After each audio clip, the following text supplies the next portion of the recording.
Vous vous êtes déjà demandé pourquoi Hollywood réécrit l'histoire? La plupart des films de guerre prennent de grandes libertés avec les faits. Quelques réalisateurs risquent leur carrière pour montrer la guerre telle qu'elle s'est réellement déroulée. Saviez-vous qu'un cinéaste a utilisé des images nazies réelles, jugées trop choquantes pour les actualités? Aujourd'hui, nous retenons les films que les historiens respectent vraiment. Torah, 1970, Hollywood voit vraiment Pearl Harbor surtout comme un décor romantique. Mais cette coproduction nippo-américaine a choqué le public par son attachement à la réalité, dirigée simultanément par deux équipes, américaine sous Richard Fleischer et japonaise sous Kinji Fukasaku. Le film a recréé le 7 décembre 1941 avec une précision obsessionnelle. L'équipe de production a construit des porte-avions japonais grandeur nature et des centaines d'avions d'époque. Ce film n'est pas révolutionnaire par ses effets, mais par son portrait juste montrant l'impréparation des Américains et la stratégie japonaise sans diaboliser l'un ou l'autre camp. Les séquences japonaises ont été censurées aux États-Unis car elles humanisaient l'ennemi. Les critiques l'ont d'abord trouvé trop technique, mais les historiens militaires disent aujourd'hui que c'est le film ultime sur Pearl Harbor et le fait le plus impressionnant. L'explosion du USS Arizona n'était pas un effet spécial. L'équipe a déclenché par inadvertance une explosion réelle pendant le tournage, blessant plusieurs cascadeurs. Cet accident terrifiant est devenu la prise illustre du film. Le producteur Elmo Williams a admis que nous avions réussi l'impossible. Cette explosion était réelle. La peur que vous voyez à l'écran vient du budget du film, soit 25 millions de dollars. 20th Century Fox a failli faire faillite après des recettes décevantes. Des décennies plus tard, l'Académie navale des États-Unis le montre encore à des cadets comme la description fidèle de l'attaque qui entraîna l'Amérique dans la Seconde Guerre mondiale. Numéro 14, le jour le plus long, 1962. Avant Il faut sauver le soldat Ryan, cette épopée en noir et blanc a apporté des images du débarquement avec une tonalité documentaire proche de Commitment to Truth. Le producteur Darrell Zanuck a hypothéqué sa maison pour financer cette grosse production de 10 millions de dollars, réunissant 42 vedettes dont John Wayne, Sean Connery et Richard Burton. Mais les véritables vedettes furent les vétérans du jour J, embauchés comme conseillers techniques. Ce film se distingue par un usage assumé de plusieurs points de vue. Les Allemands parlent allemand, les Français parlent français. Pas de convention hollywoodienne, ici. Zanuck fait même appel à des réalisateurs de chaque pays représenté, américains, britanniques et allemands, pour garantir l'exactitude culturelle de chaque intrigue. L'obsession des détails dans la production frôle la folie. Ils ont tourné sur les plages de Normandie où des milliers sont morts. Ils ont utilisé des bateaux de débarquement. Les marques faciales des parachutistes correspondent aux archives. Une scène recrée le bombardement de civils français. Quelque chose que les films américains taisent. Eisenhower, l'ancien président qui commandait Overlord, a vu le film 2 fois et l'a déclaré fidèle. Le seul film sur jour J qu'il ait jamais trouvé fidèle montre vraiment le moment le plus bouleversant. Les troupes américaines escaladent Pointe du Hoc. Une séquence filmée avec de vrais rangers américains qui ont escaladé les falaises, le 6 juin 1944. Pas de cascadeurs, seulement des vétérans âgés recréant le jour le plus terrifiant de leur vie. Numéro 13, Das Boot, 1981. Le réalisateur Wolfgang Petersen n'a pas fait qu'un film sur un sous-marin. Il a créé un cauchemar claustrophobe qui a provoqué des attaques de panique chez des vétérans de la marine dans les salles. Ce chef-d'œuvre allemand suit l'équipage d'un U-boot pendant la bataille de l'Atlantique, montrant la dure réalité de la guerre sous-marine sans glamour hollywoodien. L'engagement pour l'authenticité frôlait le sadisme. Les acteurs ont passé des mois dans un sous-marin recréé avec soin, à peine plus large que leurs épaules. Peterson a refusé de les laisser sortir pendant le tournage d'Urne, les contraignant à développer la même carence en vitamine D et peau pâle que les sous-mariniers. Joe Stano, chef-op, a conçu un harnais qui lui permettait de courir dans les couloirs du sous-marin avec une steadicam donnant au film son style cinétique, signature. Des anciens commandants de U-boot qui virent le film furent de stupéfaits par sa précision. Un vétéran s'effondra en larmes, ce n'était pas un film. Voilà comment c'était vraiment. La séquence tendue, l'attaque de charge, où les équipages se salissaient par peur, provenait des récits de survivants et était trop graphique pour les films de guerre antérieurs. Ironiquement, ce film allemand sur des soldats allemands est devenu une vision imposée à l'Académie navale américaine. Des commandants de sous-marins américains louent son exactitude technique. L'un d'eux, un amiral, affirme qu'il n'y a aucun non-sens hollywoodien. Quand il plonge trop profondément, la coque grince vraiment comme si elle allait imploser. La version du réalisateur épuisante demeure le document sur la guerre sous-marine. L'historien Jordan Vows le décrit comme le plus proche que des civils atteindront pour comprendre le combat sous-marin. Numéro 12 et voir 1985. Le réalisateur soviétique Elamov livre ce que les historiens appellent la description la plus implacable des atrocités nazies filmées à jamais. Ce récit cauchemardesque suit Fiora, jeune Biélorusse, témoin de la destruction du village pendant l'occupation nazie. Contrairement aux films d'Hollywood, ni récit rédempteur, ni geste héroïque, seulement l'horreur du génocide. Les méthodes de production étaient de presque aussi perturbantes que le sujet. Klima a utilisé des munitions réelles pendant les scènes de bataille, mettant les acteurs en danger réel. L'acteur Alexis Kratchenko, 14 ans, a subi une hypnose pour le protéger. Ses expressions traumatisées ne sont pas feintes. Le réalisateur a fait tirer des balles réelles au-dessus de la tête du garçon pour capturer une terreur authentique. La séquence la plus controversée du film dépeint les nazis brûlant des villageois vivants à l'intérieur d'une église. Une reconstitution d'événements réels documente plus de 600 villages biélorusses lorsque des images historiques le sont diffusées. Pendant la pré-production, plusieurs membres de l'équipe ont quitté, jugeant le matériel trop horrifique pour être recréé. Klimov a exigé l'authenticité, consultant des survivants et tournant sur les lieux des massacres. L'historien russe Valéry Foin affirme qu'aucun détail n'est faux, des uniformes des soldats et des méthodes de tuerie. Le film est documenté avec soin. Les critiques occidentales ont d'abord vu le film comme propagande soviétique jusqu'à ce que des archives militaires allemandes prouvèrent ensuite que ces représentations étaient historiquement exactes. Même aujourd'hui, certaines scènes restent si très perturbantes que plusieurs pays diffusent des versions édulcorées. L'historien Anthony Beaver a décrit ce film comme le seul film de guerre qui ne devrait pas être vu comme du divertissement. Downfall, 2004. Ce film allemand a fait ce qui semblait impossible. Il a rendu Hitler humain sans l'excuser. Le réalisateur Oliver Hirsch-Biegel a recréé les derniers jours du Führer dans le bunker berlinois, basé sur des témoignages oculaires et sur le témoignage de la secrétaire d'Hitler, Trell Yuga. Le film provoque une controverse mondiale en montrant les dirigeants nazis non comme des caricatures, mais comme des monstres humains. L'acteur Bruno Ganz a passé des mois à étudier la santé déclinante d'Hitler, son accent autrichien et les tremblements proches de Parkinson. Son interprétation était si fidèle que les historiens utilisent trop des extraits pour illustrer les réelles manières de Hitler. La production a refait le bunker de la peur selon des plans nazis capturés jusqu'aux couleurs et l'agencement des meubles.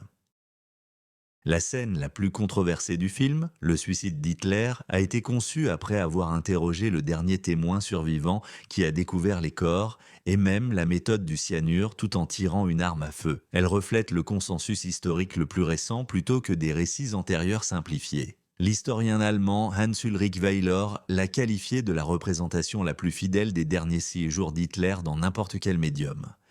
Le film a déclenché un débat en Allemagne où des critiques soutenaient que l'humanisation d'Hitler était dangereuse. Le réalisateur Hirsch-Biegel a défendu son approche, le montrant humain, ce qui le rend plus terrifiant.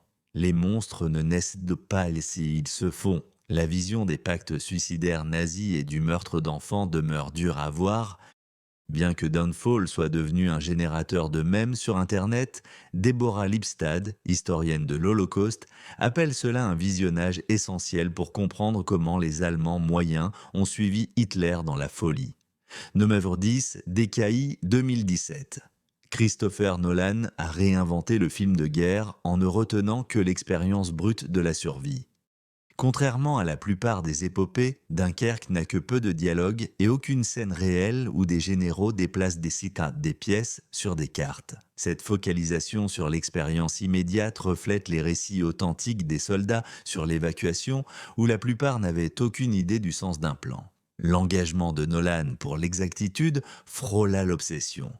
Il a utilisé des navires d'époque réelle issus de l'évacuation Moonstone, yacht de 43 pieds, qui a sauvé des soldats en 1940. Des combats aériens utilisent de vrais Spitfire, pas d'effets numériques, avec caméra IMAX montée dans les cockpits pour capturer les perspectives des pilotes. Même la palette de couleurs du film, désaturée bleue et grise, correspond à la photographie de Dunkerque. Les vétérans de l'évacuation ont été impressionnés par l'exactitude du film. Ken Sturdy, 97 ans, signaleur lors du Dunkerque réel, a pleuré après la projection. Ça ne montre pas seulement ce qui est arrivé, mais ce que cela a fait ressentir. Le film montre des détails négligés, la confusion sur les horaires et l'enlèvement des bottes avant l'embarquement. L'historien des secours maritimes, Joshua Levine, qui fut le conseiller technique du film, a salué l'exigence de Nolan pour la précision historique, même les détails mineurs, le poids des armes, l'épaisseur des uniformes en laine et le temps pour bander une blessure sans matériel médical moderne. Cela compte. Le choix le plus controversé du film, celui de montrer des soldats britanniques refusant d'aider leurs alliés français à bord des embarcations de secours, reflète une vérité historique inconfortable, habituellement édulcorée dans les récits des Alliés. Numéro 9, Stalingrad 1993. Ce chef-d'œuvre allemand, produit en Allemagne, réalise ce qui semblait impossible. Il montre la guerre hivernale brutale sur le front oriental avec un réalisme sans filtre. Le réalisateur Joseph Wilma suit un peloton jumelé depuis son avancée en Russie jusqu'à sa destruction progressive lors de la bataille la plus meurtrière de la guerre. Contrairement aux films hollywoodiens qui glorifient le combat, Stalingrad montre la guerre comme un broyeur à viande qui détruit tout ce qu'il touche. L'engagement de la production envers le détail historique était féroce, le tournage se déroulant dans des températures sous zéro. Les acteurs portèrent des uniformes Wehrmacht et des systèmes de superposition d'époque. Le service des costumes recrée l'équipement hivernal improvisé. Des soldats allemands se sont débrouillés quand Hitler n'a pas fourni l'équipement pour le froid. Les scènes médicales montrent des techniques chirurgicales sur le terrain basées sur des manuels moqués. La séquence la plus choquante du film montre des soldats allemands en train d'exécuter des civils russes, crimes de guerre, généralement absents des représentations occidentales des troupes allemandes. L'historien militaire Robert Satino l'a noté. Il pourrait être le seul film grand public qui montre fidèlement comment des soldats d'Wehrmacht, pas seulement les SS, ont commis des atrocités. Le film montre vraiment des soldats allemands exécutés par leurs propres officiers pour tentative de désertion. Un fait documenté dans les archives militaires, rarement présenté, ce qui rend Stalingrad révolutionnaire malgré sa vue des forces russes. Contrairement aux films de la guerre froide qui dépeignaient les soviétiques comme des hordes, le film montre leur tactique et leur entraînement au combat hivernal. Les historiens louent particulièrement la présentation des tactiques anti-chars soviétiques et du combat urbain, très remarquable. Un critique de cinéma russe, Mikhail Trofimenkov, dit que c'était le premier film occidental à montrer l'Est sans propagande. Huitième, la liste de Schindler, 1993. Selon les historiens de l'Holocauste, Spielberg créa la représentation la plus fidèle de la solution finale, tournée sur des lieux réels en noir et blanc.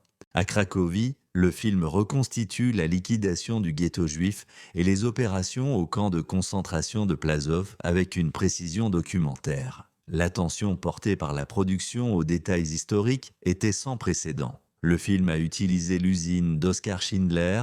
La scène où Goethe tire sur des prisonniers depuis son balcon vient des témoignages des survivants et des dossiers du procès pour crimes de guerre de Goethe. Même les listes de noms montrées dans le film s'appuient sur la documentation des Juifs sauvés par Schindler. Ce qui distingue la liste de Schindler des films sur l'Holocauste, c'est sa vision de bureaucratie. Le film montre comment la machine de mort nazie fonctionnait comme entreprise, comptabilité, logistique et stock. Le chercheur de l'Holocauste, Michael Berenbaum, a noté que Spielberg présente le massacre de masse comme un processus systématique plutôt que comme de simples scènes émotionnelles de cruauté. L'élément le plus controversé du film fut sa décision de montrer des prisonniers nus dans des scènes de déparasitage et d'examens médicaux, des représentations que certains ont qualifiées d'exploitantes. Spielberg a défendu ces scènes comme nécessaires. La déshumanisation était centrale du système nazi. Dépouiller les victimes de leurs vêtements était la première étape d'ôter leur humanité. La survivante Reina Finder, sur la liste de Schindler, a trouvé le film presque trop fidèle après l'avoir vu. Ce n'était pas un film pour moi, c'était ma vie sur écran. Numéro 7, la bataille d'Angleterre 1969. La plupart des films de guerre se concentrent sur les combats au sol, mais ce prodige technique rend fidèlement compte de la première grande campagne militaire menée entièrement par le directeur des forces aériennes, Guy Hamilton, ancien officier de la RAF, qui a rassemblé la plus vaste collection d'appareils aptes au vol, Spitfires, Hurricanes et Messerschmitt, depuis 1940. Créant ce que les historiens de l'aviation appellent des pièces de musée volantes engagées dans de véritables manœuvres de combat. L'engagement de la production envers l'exactitude était stupéfiant. Ils ont engagé 12 pilotes qui avaient volé lors de la véritable bataille d'Angleterre comme conseillers techniques. Les séquences de combat aériens ont été chorégraphiées à partir des images des caméras de tir issues de véritables combats et les communications radio employaient même une terminologie RAF authentique et les indicatifs d'appel d'escadron corrects de 1940. Le film a suscité une controverse en montrant les échecs tactiques de la RAF et les lacunes de son matériel, vérité difficile souvent oubliée dans les récits de guerre britanniques. Il montre que les pilotes anglais partaient au combat avec une formation insuffisante, parfois moins de 10 heures de vol. Pour l'historien militaire Stephen Bunge, cette représentation est la plus exacte des opérations de combat aérien jamais filmées. Ce film est novateur par sa représentation des pilotes allemands, vus comme des professionnels plutôt que comme des méchants. Les séquences, Loft VFA, furent tournées avec la même rigueur, y compris les formations et les procédures radio. Ancien désordre. Pilote Schmidt, Adolf Galland, qui fut conseiller technique, a salué le film, montrant les deux camps comme pilotes faisant leur devoir et non comme des caricatures de propagande. La reconstitution du raid décisif du 15 septembre sur Londres est si exacte que la RAF en utilise des extraits modifiés dans ses formations. Numéro 6. Lettre d'Iwo Jima 2006. Clint Eastwood a bouleversé des décennies de récits de guerre en montrant la bataille d'Iwo Jima du point de vue japonais, tourné presque entièrement en japonais avec des acteurs japonais. Le film s'appuie sur des lettres trouvées dans des tunnels sous l'île et sur les mémoires du général Amishi Kuribai, qui commandait les forces japonaises durant la bataille. L'engagement de la production pour l'authenticité historique était sans précédent pour un film américain sur les forces japonaises. L'historien militaire Nicholas Evans note que les films anciens dépeignaient les soldats japonais comme des automates fanatiques. Eastwood les présente comme humains suivant leur code d'honneur. Le film montre les pénuries chez les défenseurs japonais, surtout le manque d'eau, de médicaments et de munitions. Ce film est vraiment révolutionnaire par son portrait sans concession de la culture militaire japonaise. Il montre le seppuku, suicide rituel sans jugement d'Occident, et explique son contexte culturel. Le film décrit comment les soldats japonais étaient ordonnés de lutter jusqu'à la mort plutôt que de se rendre dans les manuels de l'armée japonaise. L'historien militaire Robert Burle a salué la compréhension des tactiques défensives japonaises du film, notamment leurs tunnels et l'emplacement de leur artillerie. Le film a suscité la controverse tant en Amérique et au Japon. Des vétérans américains critiquent dans l'humanisation de l'ennemi. Les nationalistes japonais protestent contre des soldats impériaux doutant leur mission. L'historien Tsushi Hasagawa l'a qualifié de premier film américain à dépeindre avec précision la relation conflictuelle des soldats japonais avec leur propre commandement militaire. Même la palette de couleurs désaturée du film correspond à celle de la photographie de combat réelle prise à Iwo Jima où les cendres volcaniques ont créé un paysage monochromatique. Numéro 5, Anthropoète 2016. Ce thriller tendu retrace l'une des opérations de résistance les plus audacieuses de la Seconde Guerre mondiale, l'assassinat de Reinhard Heydrich, architecte de l'Holocauste et boucher de Prague. Contrairement aux versions hollywoodiennes des récits de résistance, cette production britannique tchèque montre l'opération Anthropoïde sans glamourisation, fondée entièrement sur des dossiers déclassifiés du SOE et vérifiés. Le chef des archives militaires, Sean Ellis, a été filmé sur les lieux vrais de Prague où ont eu lieu les événements dont l'église Saint-Cyrie et Méthode où les assassins ont livré leur dernière résistance. La production recrée à Prague en 1942, sous l'occupation nazie, des véhicules au poste de contrôle allemand.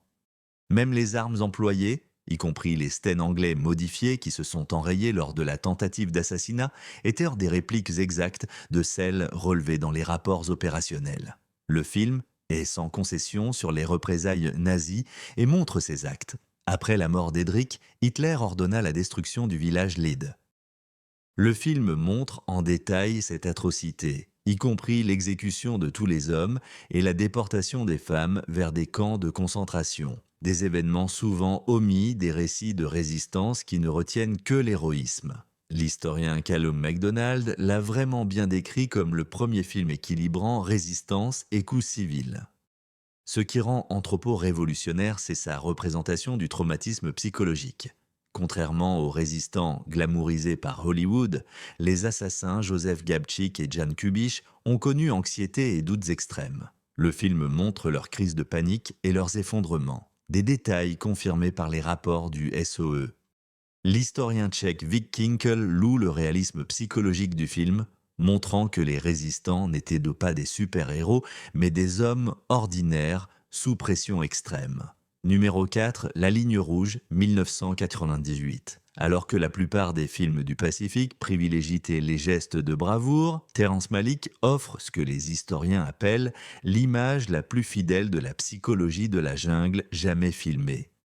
Basé sur le roman semi-autobiographique de James Jones, le film suit la Sea Company pendant la campagne de Guadalcanal avec une approche documentaire qui met en lumière les réalités quotidiennes du combat. Contrairement aux films de guerre habituels qui présentent des lignes de front et des objectifs clairs, la ligne rouge montre le combat comme chaotique et déroutant. Les soldats ne voient pas l'ennemi. Les ordres de l'ennemi se contredisent. Des soldats meurent par balle plutôt que de pertes violentes. L'historien militaire Joseph Gare l'a nommé. Le seul film grand public qui capte fidèlement la désorientation de la jungle, l'exactitude du tournage va jusqu'à chaque détail et les acteurs ont suivi une formation militaire. Dale Dee, marin, leur fit apprendre les protocoles radio pour manipuler les armes et envelopper leurs bottes pour prévenir les mycoses. Cette affection a mis hors de combat plus de soldats américains que les balles japonaises. Le film montre des soldats souffrant de paludisme, d'épuisement et de dépression psychologique, documentés comme les principaux problèmes médicaux. Ce qui rend le film révolutionnaire, c'est sa mise en scène des forces japonaises. Contrairement à des films de la guerre du Pacifique plus anciens, qui présentent les soldats japonais comme des fanatiques sans visage, la ligne rouge les montre souffrant de la même faim, de la même peur et de la même confusion que les Américains. La scène de reddition, où des soldats japonais affamés s'approchent néanchi des lignes américaines, était basée sur des incidents réels documentés dans les registres du corps des marines. L'historien Richard B. Frank a qualifié cela de premier film américain à montrer les troupes japonaises comme des êtres humains plutôt que comme des caricatures de propagande. Numéro 3, Le tombeau des Lucioles, 1998. Ce chef-d'œuvre animé offre ce que les historiens considèrent comme la représentation la plus fidèle de la souffrance des civils japonais pendant la Seconde Guerre mondiale. Le réalisateur Isao Takahata a basé ce film dévastateur sur le roman semi-autobiographique d'Akiyuki Nozaka, racontant l'histoire de deux enfants orphelins qui luttent pour survivre après que les bombardements incendiaires américains ont détruit leur ville. Contrairement aux films de guerre tournés en prise réelle qui recréta des villes détruites par décors ou CGI, Takahata montre l'étendue de la dévastation urbaine. Son attention aux détails historiques est remarquable. Il décrit le rationnement alimentaire du Japon et montre comment les civils échangeaient des biens contre du riz noir. Les scènes médicales montrent des traitements d'époque pour la malnutrition, l'erreur fatale consistant à nourrir des enfants affamés au sucre. Même les détails vestimentaires reflètent l'histoire. Au fil de la guerre, les kimonos traditionnels furent remplacés par des vêtements de travail simples. Le tissu devint rare. Ce film est révolutionnaire pour son portrait sans compromis des bombardements civils.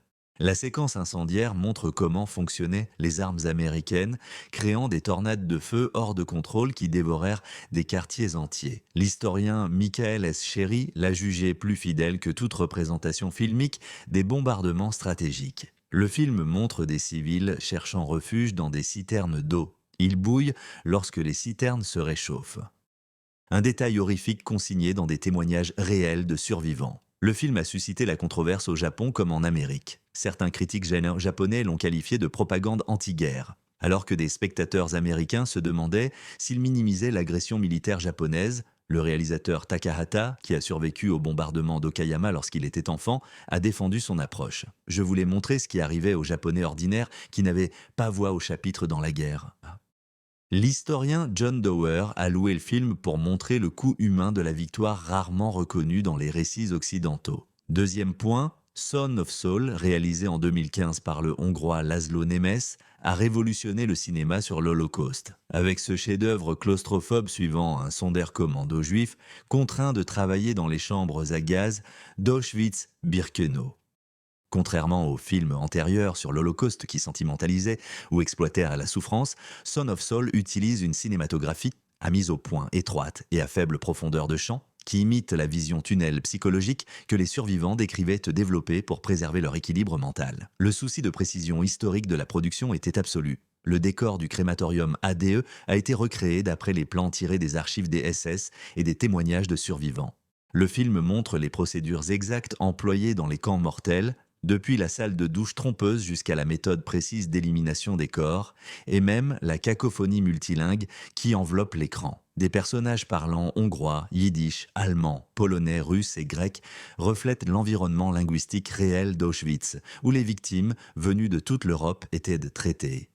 Ce qui rend ce film révolutionnaire, c'est son refus d'esthétiser l'horreur. Contrairement à l'approche plus soignée de Spielberg, ESS laisse les atrocités hors champ, au bord du cadre, exactement comme les décrivent les survivants, les obligeant à observer leur environnement. L'historien de l'Holocauste, Robert John von Pelt, l'a décrit comme la représentation psychologique la plus fidèle de la vie dans les camps jamais tournés. Notant que le détachement émotionnel du protagoniste correspond au mécanisme d'adaptation documenté par les survivants. Le film a suscité la controverse par son image des prisonniers juifs contraints d'aider au génocide. Certains l'ont qualifié d'exploitation, d'autres louaient sa complexité morale. Ancien membre du Sonderkommando, Shlomo Venetia a défendu le film peu avant sa mort. Il révèle ce qui était caché, pas seulement les mécanismes du meurtre, mais aussi comment les nazis forçaient les juifs à participer à leur destruction. La technique claustrophobe du film a influencé des documentaires qui veulent recréer l'expérience des événements traumatiques. Numéro 1, Conspiracy 2001. Ce film HBO pourrait être le plus terrifiant double deuce jamais réalisé et il n'y a pas une seule scène de champ de bataille. Frank Pearson a recréé la conférence de la ZEI, une réunion de 85 camions où des nazis ont calmement planifié le meurtre systématique de 11 millions de juifs autour d'un déjeuner et de cognac. Contrairement au film sur l'Holocauste centré sur les victimes, Conspiracy montre les auteurs dans leur cadre banal et bureaucratique. L'exactitude historique du script est sans précédent. Presque chaque réplique du dialogue provient des procès-verbaux de la conférence découverts après la guerre et des témoignages des participants à Nuremberg. Le film montre comment les nazis ont créé leur langage euphémistique du génocide, remplaçant tuer par évacuation et traitement spécial. Peter Longerich, conseiller, a jugé cela précis et troublant en montrant comment des bureaucrates ordinaires ont normalisé le meurtre de masse. Ce qui rend ce film révolutionnaire, c'est sa vision du mal comme administratif plutôt que mélodramatique. La prestation glaçante de Kenneth Branagh dans le rôle de Reinhard Heydrich montre un homme soucieux d'efficacité plutôt que d'idéologie. Le film montre comment avocats, chemins de fer, administrateurs et fonctionnaires discutaient des problèmes pratiques du meurtre de masse et des questions de juridiction. La chercheuse de l'Holocauste Deborah Lipstadt a salué le film.